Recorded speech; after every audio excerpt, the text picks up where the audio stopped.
Good morning. Welcome to Kenya News Update today. I'm your host. In a significant diplomatic move, President William Ruto has placed Kenya at the center of South Sudan's critical path to its first ever democratic elections. From Addis Ababa, Ruto called for inclusive dialogue as South Sudan prepares for a general election in December 2026. This is a 12-minute deep dive into what this means for regional stability, Kenya's foreign policy, and the immense challenges ahead. We'll examine the numbers, the history, and the high-stakes gamble for peace in the world's youngest nation. First, let's break down the announcement. On February 15, 2026, President Ruto, speaking in Ethiopia, made a direct appeal. He called for the inclusion of what are termed holdout groups, those factions currently excluded from South Sudan's revitalized transitional government of national unity. The goal, he stated, is to resolve outstanding issues under the 2018 peace agreement and ensure the credibility of the electoral process slated for December 2026. This election is monumental. It's designed to formally end a transitional period that began with that 2018 peace deal, which itself ended a brutal 5-year civil war that began in 2013. The stakes couldn't be higher. A failed or disputed election could plunge the country back into widespread conflict, creating a humanitarian catastrophe and destabilizing the entire East African region. To understand the scale of the challenge, we need to look at the context. South Sudan gained independence from Sudan in July 2011, following a referendum where an overwhelming 98.83% voted for secession. The initial joy was short-lived. By December 2013, political tensions between President Salva Kiir and his then deputy Riek Machar erupted into a full-scale civil war. The conflict was devastating. It's estimated that nearly 400,000 people lost their lives. Over 4 million people were displaced from their homes, with 2.3 million fleeing to neighboring countries like Uganda, Sudan, Ethiopia, and Kenya. The economic cost was staggering, with the country's GDP contracting by over 60% between 2013 and 2016. The 2018 Revitalized Agreement on the Resolution of the Conflict in the Republic of South Sudan, or RARCSS, was a hard-won ceasefire. It established the current power-sharing government. However, implementation has been painfully slow and incomplete. Key provisions, like the unification of armed forces into a single national army, have been repeatedly delayed. According to a recent report by the United Nations panel of experts, only 40% of the 83,000 unified forces stipulated by the agreement have been graduated and deployed. Critical tasks like drafting a permanent constitution, essential for guiding the elections, are years behind schedule. This is the fragile foundation upon which the 2026 election is supposed to be built. Now, let's examine President Ruto's specific call for inclusive dialogue. Who are these holdout groups? They are primarily factions that did not sign the 2018 agreement. The most significant is the National Salvation Front, or NAS, led by General Thomas Cirillo Swaka. NAS controls territory in the Equatoria region and has an estimated fighting force of 5,000 to 8,000 troops. Other groups include the South Sudan United Front and various splinter factions. Their exclusion means that a substantial portion of the country's military landscape remains outside the peace process. Ruto's argument is that without bringing these groups into the political conversation, any election will be inherently unstable. Their armed opposition could easily disrupt voting or reject the results, providing a ready-made excuse for a return to war. But why is Kenya, and specifically President Ruto, taking such a prominent role? Kenya has a long and deep history with South Sudan's peace process. It hosted the negotiations that led to the 2005 Comprehensive Peace Agreement, which paved the way for independence. Nairobi is also home to a large South Sudanese diaspora and business community. For President Ruto, this is a key test of his economic diplomacy and a chance to cement Kenya's leadership within the Intergovernmental Authority on Development, or IGAD, the regional bloc overseeing the peace process. A stable South Sudan is also directly in Kenya's economic interest. Kenya is South Sudan's largest trade partner in the region. Before the war, annual bilateral trade was worth over $300 million. A peaceful South Sudan would open up a market of nearly 12 million people for Kenyan goods and services, from banking to construction. Furthermore, Kenya has invested heavily in infrastructure linking the two countries, like the Lamu Port South Sudan-Ethiopia Transport Corridor project, a multi-billion-dollar initiative that depends on regional stability. However, Ruto's push is not without its critics and immense logistical hurdles. Let's look at the numbers on the ground. Organizing a credible election in South Sudan is a Herculean task. The country has virtually no electoral infrastructure. The last nationwide vote was the 2011 independence referendum.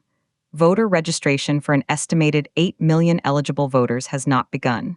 The country's geography is a major obstacle, with over 60% of the land lacking passable roads, especially during the rainy season. Security is the paramount concern.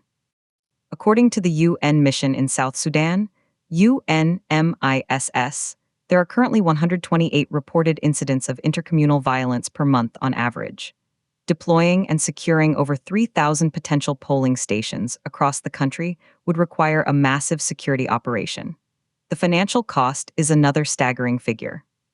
Preliminary estimates from the UN Development Program suggest conducting a basic credible election in South Sudan could cost upwards of $500 million. The transitional government, which relies on oil revenues for 98% of its budget, is already in a dire financial crisis. It owes over $1.2 billion in arrears to regional banks and suppliers. Where will this election funding come from?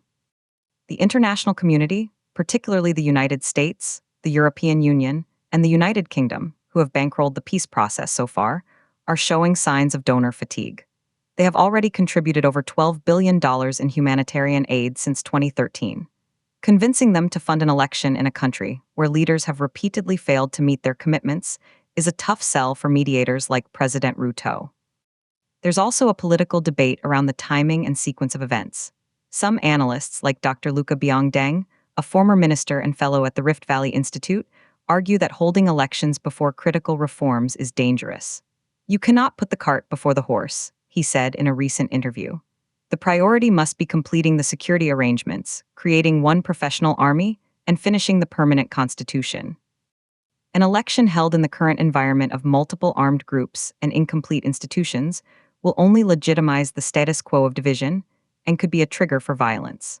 This perspective suggests that Ruto and IGAD should be pushing harder for pre-election benchmarks rather than just an inclusive dialogue about the election itself. On the other side are those who believe the December 2026 deadline is non-negotiable. The peace agreement explicitly states that the transitional period shall last 36 months, ending with elections. Multiple extensions have already been granted. Proponents of sticking to the schedule, including some within the transitional government, argue that perpetual transition is itself a source of instability. It leaves the country in a governance limbo without democratic accountability. They contend that the pressure of an impending election is the only thing that will force the political elites to make the tough compromises needed on security and constitutional issues. President Ruto's call for inclusivity can be seen as an attempt to bridge these two views, keeping the election on track while trying to make it as broad-based and legitimate as possible to avoid a post-election crisis. So, what are the potential pathways forward? Scenario 1: successful inclusive dialogue and credible elections. This is the optimal outcome. It would require a breakthrough in the next 6 to 9 months. Holdout groups would need to be convinced to lay down arms and join a political process, likely demanding significant concessions and guarantees. The transitional government would need to accelerate reforms dramatically, with robust international support and monitoring. If achieved, South Sudan could see its first peaceful transfer or confirmation of power, unlocking development and stability. Scenario 2: a rushed, exclusive, and disputed election. This is the high-risk path. If key groups remain outside the process, they could boycott and potentially militarize their opposition. Widespread allegations of fraud and voter intimidation could lead to violent protests and a resumption of conflict, undoing a decade of precarious peace-building. Scenario 3: another postponement. Faced with the immensity of the task, the parties, with regional backing, could agree to delay the elections again. While this might avoid an immediate crisis, it would further erode public trust in the peace process and could lead to increased frustration and unrest among a population that has seen little peace dividend. President Ruto's intervention places Kenya in a pivotal, but precarious, position. His credibility as an honest broker will be tested. Kenya must navigate complex relationships with all South Sudanese factions while maintaining pressure on the main parties in Juba to deliver on their promises. It will also require delicate coordination with other regional powers like Uganda and Ethiopia, who have their own interests in South Sudan. The resources required, diplomatic, intelligence, and potentially financial, are substantial. For the average Kenyan, the question might be, why should we care? The answer lies in our shared border, our economic ties, and our humanitarian responsibilities. Another war in South Sudan would mean more refugees crossing into Kenya, straining resources in counties like Turkana. It would mean lost economic opportunities and a threat to regional security that affects us all. In conclusion, President William Ruto has thrown Kenya's diplomatic weight behind one of the most consequential processes in our region. The call for inclusive talks ahead of South Sudan's 2026 poll is strategically sound but operationally daunting. The numbers tell a story of a nation emerging from profound trauma, with immense logistical, financial, and political barriers to a peaceful vote. The debate between holding elections on time versus ensuring preconditions are met is unresolved. Kenya's role is to leverage its historical ties and regional standing to forge a compromise that prioritizes lasting peace over a calendar date. The next 18 months will be critical. The world will be watching to see if the promise of independence can finally be realized through a ballot box, not a battlefield. The success or failure of this endeavor will define East Africa's stability for a generation. For Kenya News Update Today, I'm your host. Subscribe to Kenya News Update Today.